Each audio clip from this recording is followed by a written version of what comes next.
What the Falcons do, we rise up. Welcome to Rise Up Reactions, the show we talk all things Falcons, NFL, Georgia sports, and in general, the sports news of the day.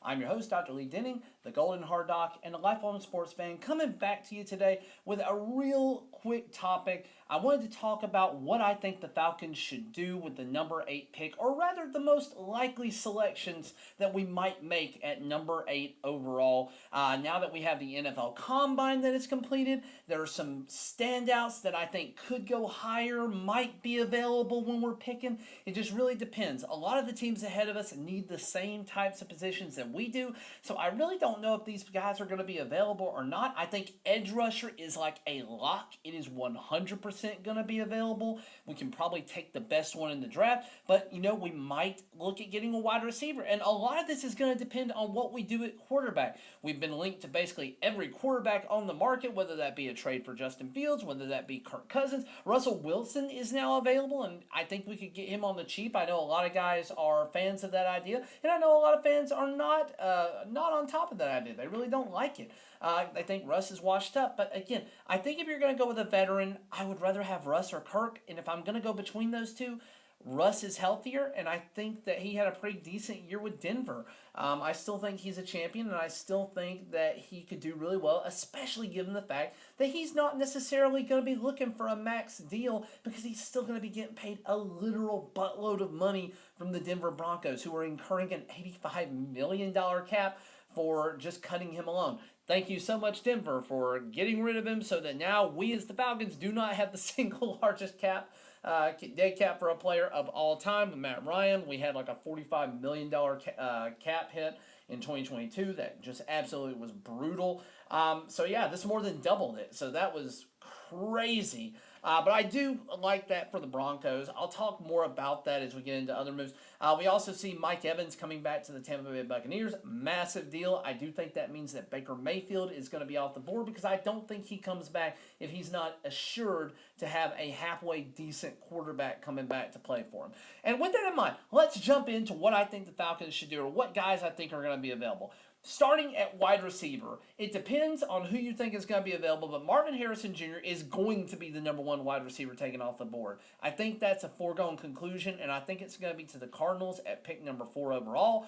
And then it's just a matter of, do the Giants, do the Titans, and I forget who else is in there, do any of those other teams pick a wide receiver. And just so I am not making this up, let's just see draft order, because I forget who all exactly is in there. I'm missing the Chargers. I knew I was missing somebody, and they actually could use a wide receiver as well. So any of the 4 teams picking ahead of us could use a wide receiver. A lot of them also need line help, and the Chargers have been linked a little bit to Brock Bowers, so we'll see what happens there.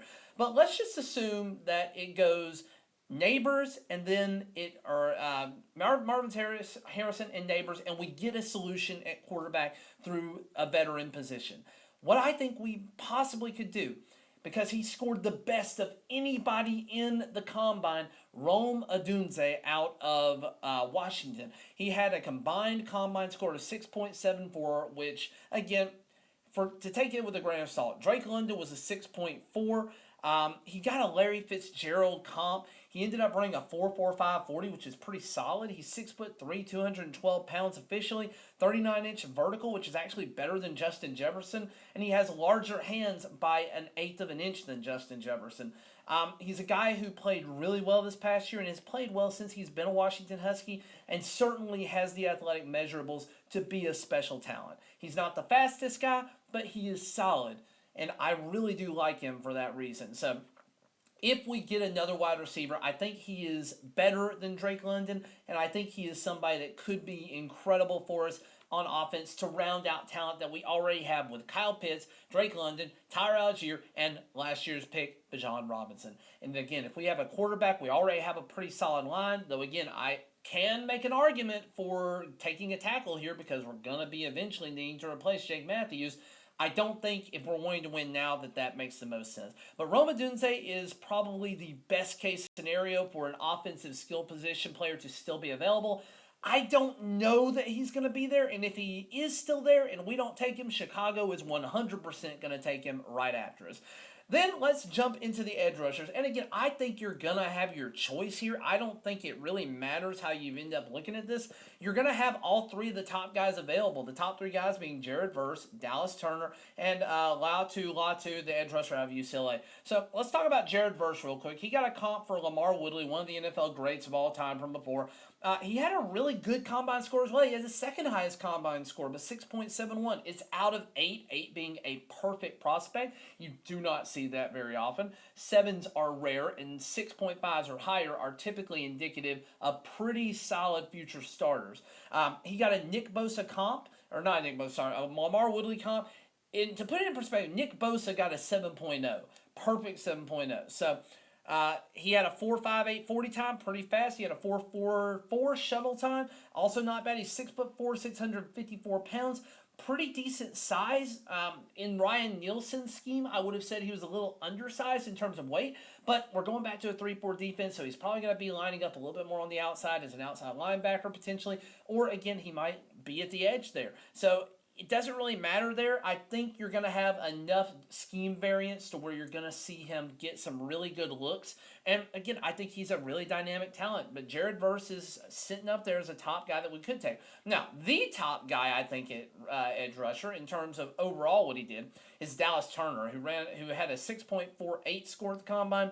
Ran a 4.46 40, which is freaking phenomenal. Gets a Brian Burns comp. He's 6'3", 247 pounds, so pretty comparable overall. I think if you're looking at frame, they're virtually the same build or frame for the builds that they have as he and Jared Verse. And again, if we could get a Brian Burns level talent at defensive edge, I think everybody on the Falcons would be incredibly happy. It's a position that even with the success we had last year, we were still missing. And the final guy, Latu, he's the edge rusher out of UCLA. He got a 6.5 combine score, 4.64 40, so he's a little slower than the other two. 6'5", 259 pounds. But this is where I think he makes his money here. He gets a TJ Watt comparison. And who better than TJ Watt? Probably and arguably the best consistent NFL player if he's not hurt. You can make an argument for Myles Garrett because of the success he's had as a Brown. But TJ Watt has been Defensive Player of the Year, has been snubbed for that position a couple of times where he probably should have been it. And I just think that Latu is something special. Having seen him play in the Senior Bowl, having caught a few glimpses of his highlights, he just looks like a special talent, even though he played for a team that did not do particularly well with his talents. So I think we could go with any of those edge rushers, and it makes sense for us to go that route. And then finally, the obvious route that we still may need. If we do not get a quarterback in free agency, I think we're almost going to have to trade back to get a quarterback a little bit later and maybe get some draft picks. Or we're going to have to pull the trigger with one of the guys that did well at the combine that's not the top 3. If you have some pipe dream of us getting Jaden Daniels or Caleb Williams or even Drake May to a lesser extent, all 3 of them went 1, 2, and 3 in whatever order at the combine, and everybody else was in a tier below them, and it was obvious that they were in a tier below them. The guy that seemed to do the best for the combine outside of that group was Michael Penix Jr. I have concerns about him after watching him play in the national championship. I was using that as a litmus test because I think that you had an NFL caliber coach, you have an NFL caliber defense, or at least a lot of NFL caliber talent on defense, and he just looked abysmal against them. I don't think the Pac-12 plays very good defense overall. So the fact that the first time he sees a freaking amazing team, he just absolutely struggles to do anything significant, that means a lot for me. The other thing with Michael Penix, he got a 6.25 at the combine for the score. He didn't really do any of the drills. He's going to be a 24-year-old rookie. He's a left-hander, so you got to kind of change up what you're looking at for for scheming. And what that basically means is that we're going to have Caleb McGarry being the guy who is functionally playing his left tackle. I know he's at the right tackle, but his blind side will be the right side and not the left. You're going to have Caleb McGarry back there blocking for him. Does anybody feel confident in pass protection with Caleb McGarry blocking? I do not. I have nothing against McGarry. I think he's a great run blocker. He lacks a little bit in the pass blocking. That's getting better year by year, but we still need a little bit more help. So I'm not loving Penix. He does get a Tua comparison. I don't know if that's just because he's left-handed or it's because they think he has the same upside.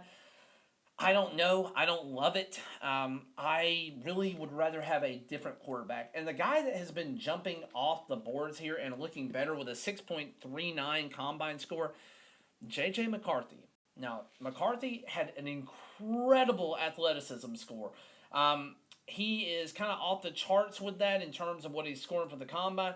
Production score of 84, 6.39 overall, so people believe he's going to be a plus starter eventually.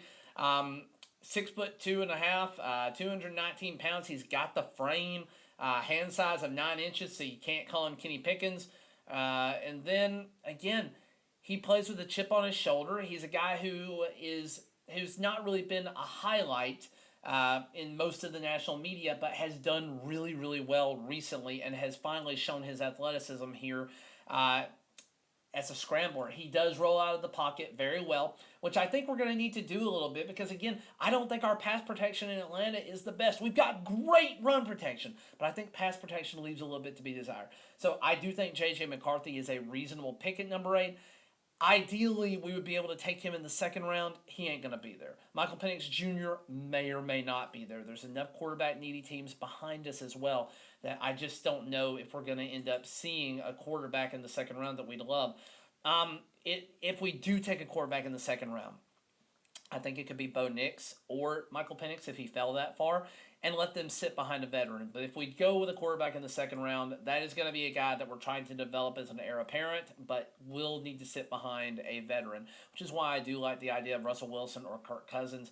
And maybe Justin Fields if we don't have to trade the farm for him, but we'll see. Thank you for watching, thank you for liking, thank you for sharing, and thank you for subscribing. We will have more news coming up. We are approaching free agency rapidly. We've only got about a week and a half to 2 weeks here before that hits.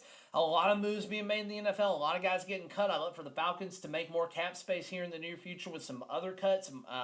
We'll see what happens with Taylor Heineke. That move hasn't been made yet, but I do anticipate in the near future. But thank you guys for everything, and as always, rise up.